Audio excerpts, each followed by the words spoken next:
Muy bien, siguiente. Siguiente.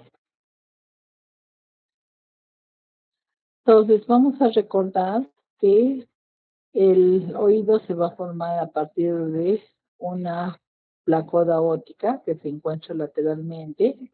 Siguiente.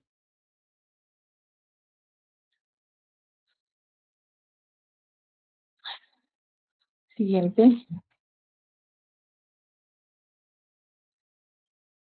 Entonces vamos a observar que hay una invaginación, ¿no? Se forma un engrosamiento, que es la placoda óptica, y esta progresivamente va a sufrir un proceso de invaginación hasta conformar lo que se llama la fosita óptica, y esa fosita óptica va a ser englobada conformando lo que es la vesícula óptica, ¿no?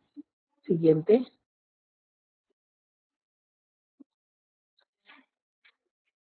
Entonces, el oído externo se forma a partir del tejido del primer y segundo arcos faríneos, ¿no? A este nivel vamos a tener 8 engrosamientos, que lo vemos en color rosado y celeste. Siguiente.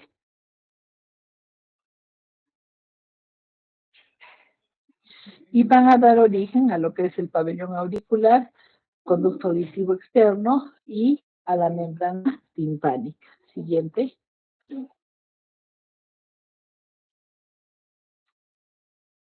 El pabellón auricular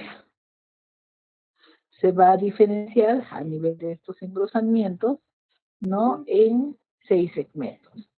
Estos 6 segmentos se van a presentar entre la cuarta y sexta semana, van a estar conformados de tejido mesodérmico, ¿no? El primer arco en rojo va a corresponder al arco mandibular y el segundo arco en turquesa va a corresponder al arco hioideo. Esos seis, esas 6 elevaciones son conocidas como promontorios o montículos de His, que de la sexta semana hacia la novena van a iniciar la conformación de lo que es el pabellón auricular, al existir una fusión de los mismos. Siguiente.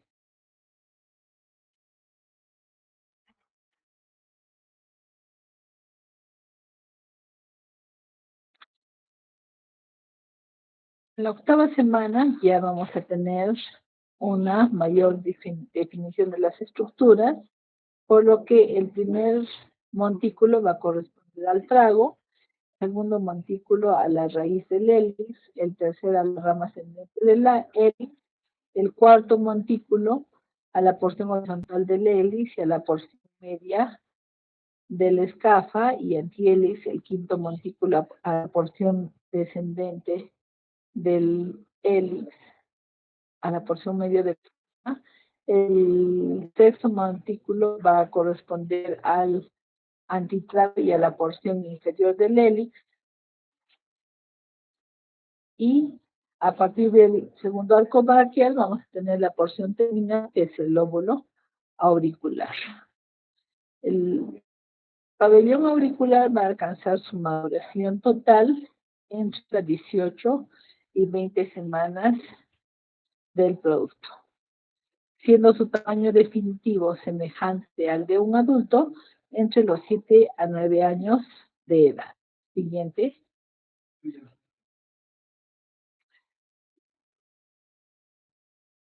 Entonces, repitiendo, ¿no? Vamos a observar evidentemente el trago, la, la raíz del hélix, en la porción ascendente del hélice, la porción horizontal del hélice y superior de la escafa, en la porción descendente del hélice inferior de la escafa y lo que corresponde al promontorio 6, el lóbulo y la porción más baja del hélice. Siguiente.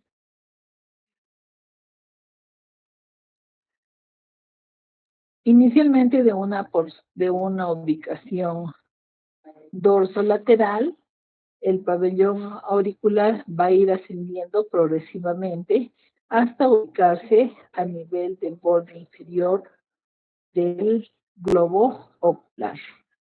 Esto a las 32 semanas. Siguiente.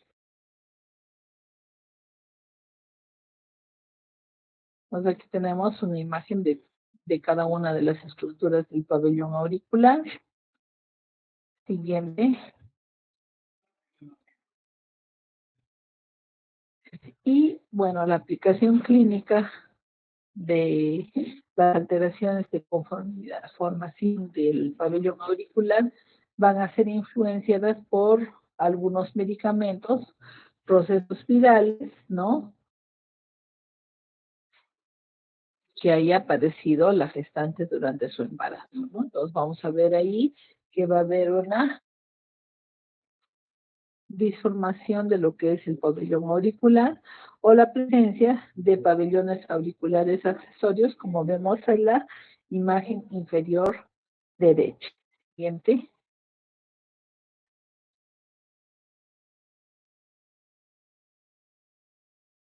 La posición auricular va a estar determinada por el desarrollo del maxilar inferior, ¿no? Entonces, el ascenso mandibular nos va a ubicar al pabellón auricular por debajo del borde inferior del ojo, lateralmente. Siguiente. Entonces, la diferencia de la ubicación del pabellón auricular en un niño y en un adulto lo podemos observar en estas dos imágenes craneales, ¿no? Entonces, claramente vemos que el, el conducto y el pabellón se encuentran por debajo del borde inferior del ojo, ¿no? Y en el caso del adulto, evidentemente el conducto va a estar por debajo, pero el pabellón va a estar incluido dentro de lo que es el globo ocular. Siguiente.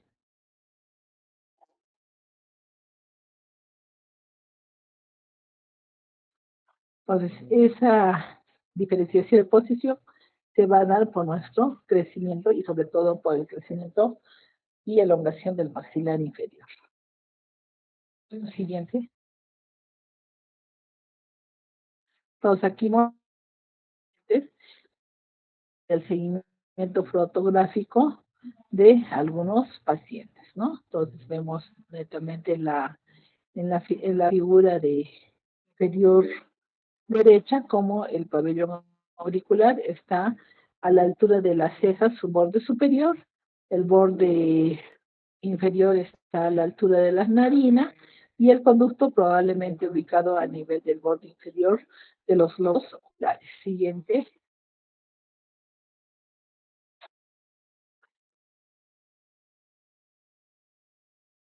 Ahora, si bien vamos a tener la inserción auricular, esta va a ser variable a cada individuo. Siguiente.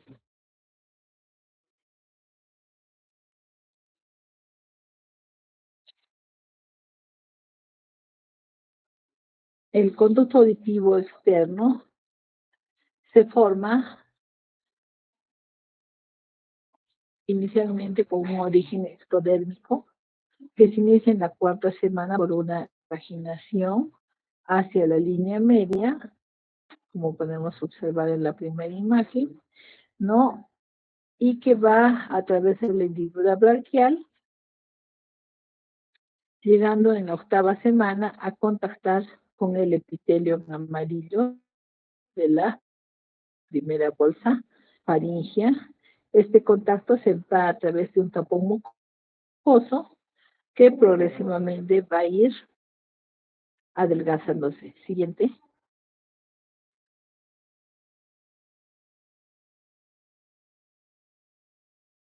que queda, en el cual el tapón del meato va desvaneciéndose entre la semana 21, ¿no? El conducto va a alcanzar su madurez en el séptimo mes, diferenciándose en un tercio externo netamente cartilaginoso y 2 tercios internos que son de tejido óseo. El mesodermo que rodea el conducto va a crecer en 2 capas, ¿no? Y va a completar su desarrollo del conducto auditivo externo a los 2 años de edad. Siguiente.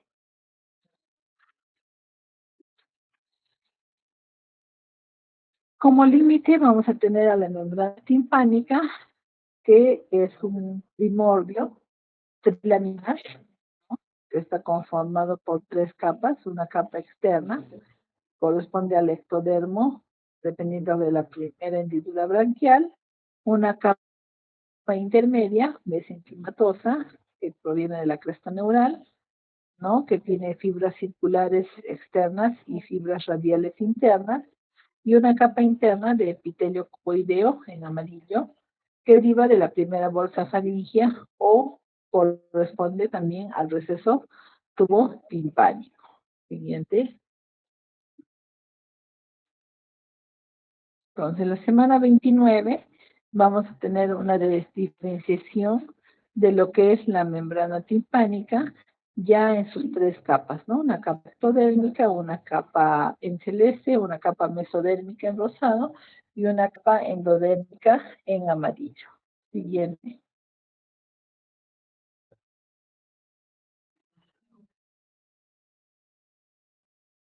¿Cuál es la función del oído externo? La función del oído externo, evidentemente, es captar las ondas de sonido y dirigirlas hacia el conducto auditivo externo. Es de tamaño variable y la forma evidentemente es única para cada individuo, siendo el pabellón también un elemento de identificación personal, así como nuestras huellas digitales. En algunos países ellos te toman una foto en la que enfocan tu pabellón auricular y tu perfil para poder identificarte posteriormente. Siguiente.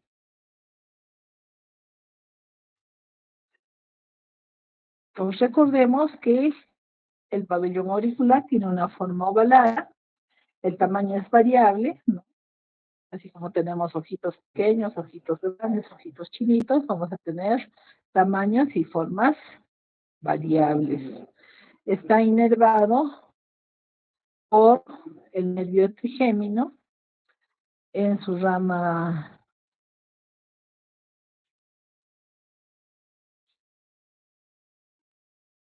sensorial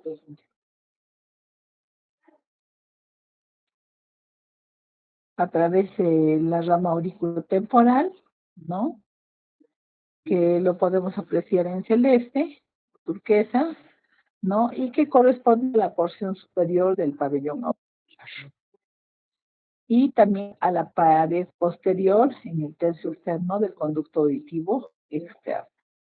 El plexo cervical nos va a dar una rama sensorial también, que corresponde a parte de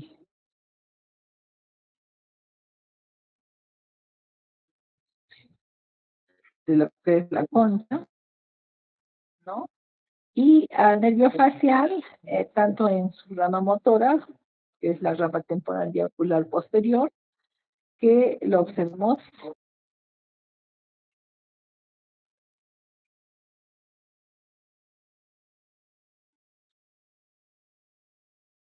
en color café y que corresponde también a lo que es la concha auricular, el trago, eso hacia el conducto auditivo externo, parte de la pared posterior del conducto auditivo externo y al décimo par craneal a través de una rama sensorial que es la rama auricular o nervio diarno, que nos va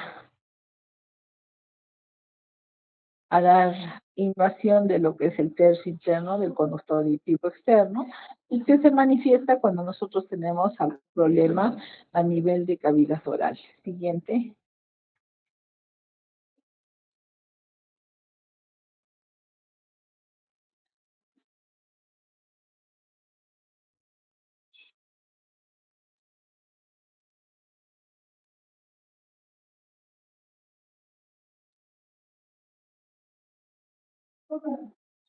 Vamos a tener también músculos que van a provenir de los arcos faringeos, que van a estar relacionados con lo que es el pabellón, el conducto, y sobre todo lo que es la trompa de Eustaquio. Siguiente.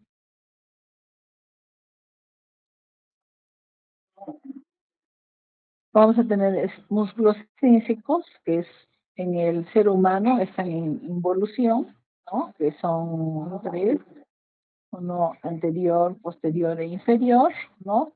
Y que hacen que el pabellón auricular conforme un ángulo cefaloauricular de 20 a 30 grados, ¿no? Y que en algunas personas evidentemente es mayor, ¿no?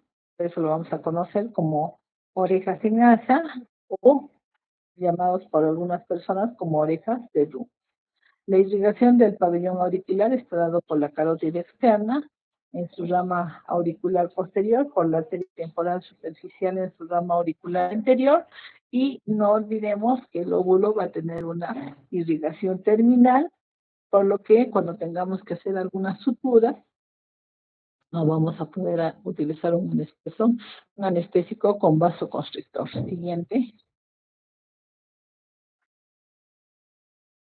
Como habíamos mencionado, las formas del pabellón auricular son variables, ¿no? Grandes, pequeños, las circunvalaciones bastante definidas, conchas bastante cerradas, pequeñas, amplias, ¿no? Entonces, no olvidar que también nos sirven de identificación, porque casi nos podemos operar la nariz, ¿no?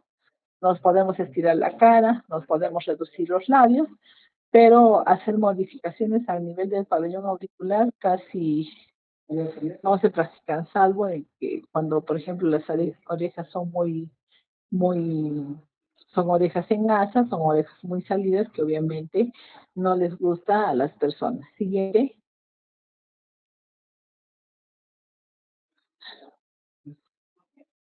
Igualmente, el conducto auditivo externo va a tener una forma variable y eso lo vamos a poder evaluar cuando examinemos a los pacientes, ¿no? Vamos a tener unos conductos que sean horizontales, unos conductos como la figura superior derecha, que sean oblicuos hacia arriba, vamos a tener conductos que van a ser oblicuos hacia abajo, ¿no? Vamos a tener conductos en reloj de arena, conductos en S, vamos a tener diferentes formas y por eso en el examen físico vamos a tener que realizar una tracción para poder poner lo más recto posible ese conducto auditivo externo. Siguiente.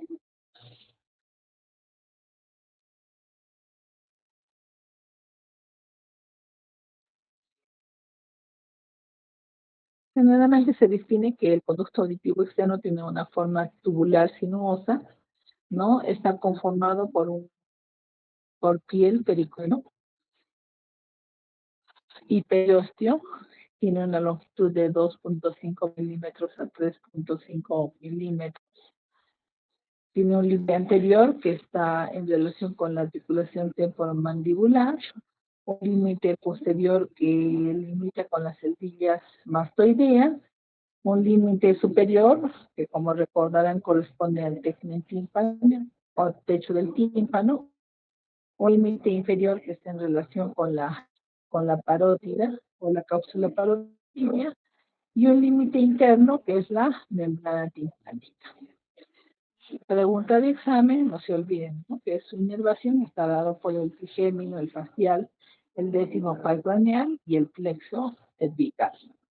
Entonces, el conducto auditivo externo se caracteriza por tener una piel delgada,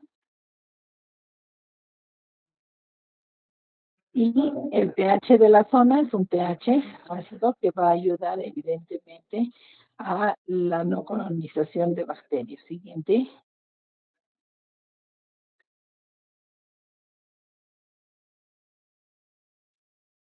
Entonces, el pabellón es un cartílago elástico recubierto por piel, se inserta en el hueso temporal, nos va a permitir localizar el sonido en plano vertical. Generalmente ese sonido va a captar un sonido monaural, o sea, solo de un lado, de acuerdo a la posición en la que nos encontremos, ¿no? Y por ejemplo, si viene un sonido de la derecha, vamos a captarlo solo en el oído derecho, y en el oído izquierdo se va a formar lo que se llama una captación sombra, porque no va a ser percibido de la misma manera e intensidad. Nos va a permitir percibir intensidades de 4.500 Hz. También el pabellón nos sirve de protección, ¿no? Dada su conformación, va a permitir la resonancia y concentración de los sonidos y va a influir en la transmisión física del sonido. Siguiente.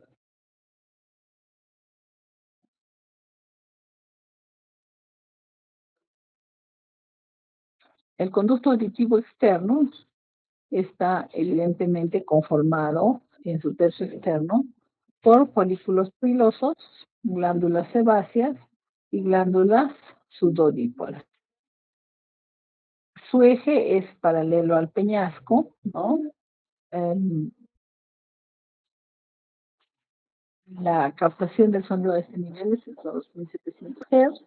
También es un elemento de protección hacia el oído interno, hacia la membrana timpánica, y vamos a encontrar en él la presencia de cerumen, ¿no? A manera de lubricante. Vamos a poder también encontrar cuerpos extraños, ¿no? Dentro de los cuerpos extraños podemos identificar evidentemente insectos y otros, ¿no?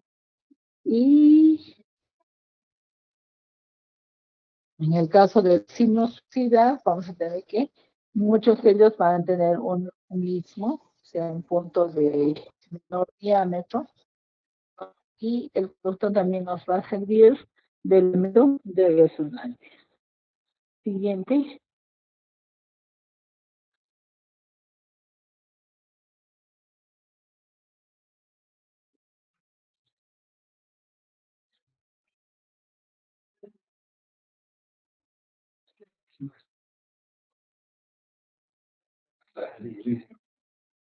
Siguiente.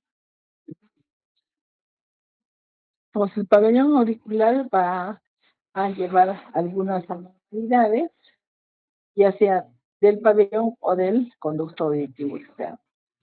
En el caso de que hablemos del pabellón, podemos tener diversos grados de malformaciones, como ser la atresia, ¿no? La microtia, son orejas pequeñas, la anotia, que es la falta de pabellón auricular, y la estenosis. Entonces, en un grado 1 vamos a tener que en la microtia vamos a tener una oreja más pequeña de lo normal, pero el pabellón conserva su anatomía. En el grado 2 vamos a ver que parte de la oreja se observa normal, generalmente es la mitad inferior la que tiene una conformación casi normal, pero cuenta con un conducto auditivo externo estrecho o normal. En el grado 3 vamos a ver pabellón auricular pequeño o un remanente de piel y cartílago a manera de maní, ¿no? Y vamos a tener que tenemos ausencia de un conducto auditivo externo. Y en el grado 4, evidentemente, vamos a apreciar la ausencia de pabellón auricular y de conducto externo, que se conoce como anotia. Siguiente.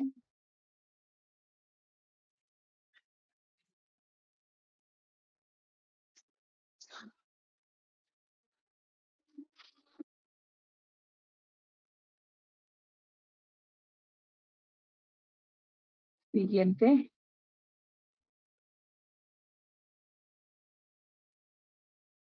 Entonces, este tipo de malformación, la anterior,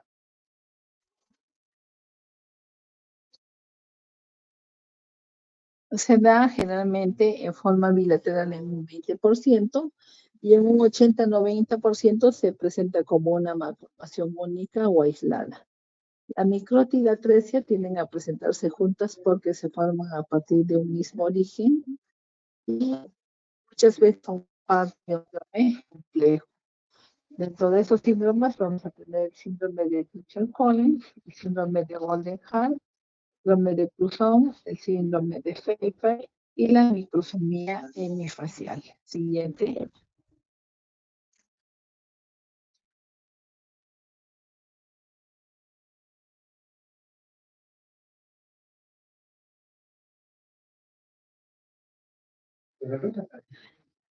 Tomográficamente vamos a poder observar estas malformaciones, ¿no? Vemos, por ejemplo, que en la figura de la izquierda vamos a tener un conducto auditivo externo izquierdo aparentemente de características normales, de forma sinuosa, ¿no? Vamos a observar evidentemente una mastoides bien desarrollada con sus celdillas, ¿no? Y en la figura de la derecha, ¿no? O en el lado derecho vamos a ver que existe ausencia de conducto auditivo, ¿no? Y de pabellón auricular. Y también vamos a tener un esclero a nivel de las celdillas de la mastoides, porque evidentemente no hay una buena ventilación, probablemente por hipoplasia del oído medio. Siguiente.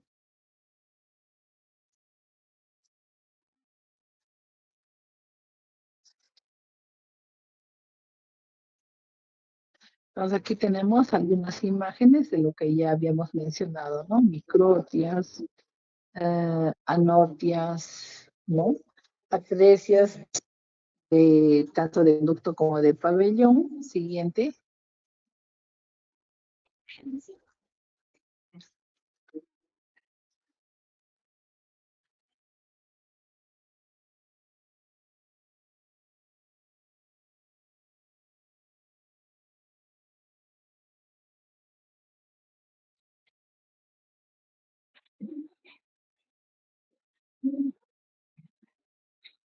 Vamos a observar que estas malformaciones afectan más a niños, niñas. Se dice que, por ejemplo, en Estados Unidos había, y en Sudamérica teníamos uno en 2100 nacidos, ¿no? Y a nivel mundial teníamos uno en 8000 nacidos vivos.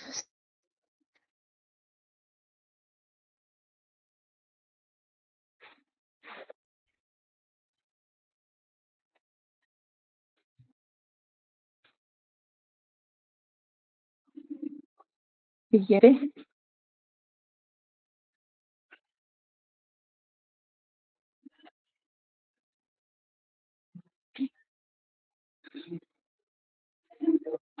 Entonces, en la imagen tomográfica vemos pues una falta de desarrollo del conducto auditivo externo, ¿no? Una oscilación del oído medio,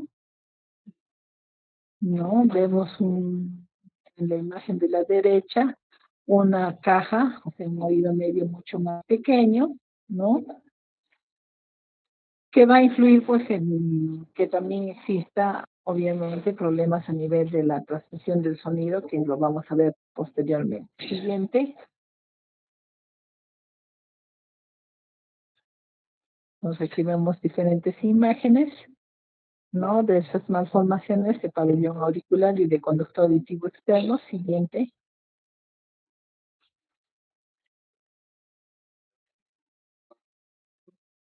Entonces, fíjate que las causas se van a dar a nivel de las primeras 8 semanas de embarazo por un factor hereditario, puede ser un factor, o factores multifactoriales, pueden ser accidentes vasculares que van a alterar la irrigación de la zona por la presencia de exposición a rubiola en algunos casos, o el uso de medicamentos como ser la talidomida, la isotretinoína, clomid o el ácido retinoide.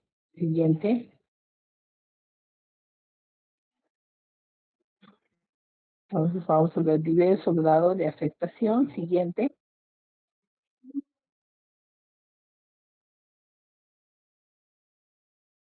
¿no? Ahí vemos una ausencia, evidentemente, de lo que es el pabellón auricular y del conducto. Entonces, en estos casos, vamos a pensar en colocar un audífono, ¿no? Que va a permitir la transmisión del sonido por vía ósea y es conocido como audífono baja, BAHA. Siguiente.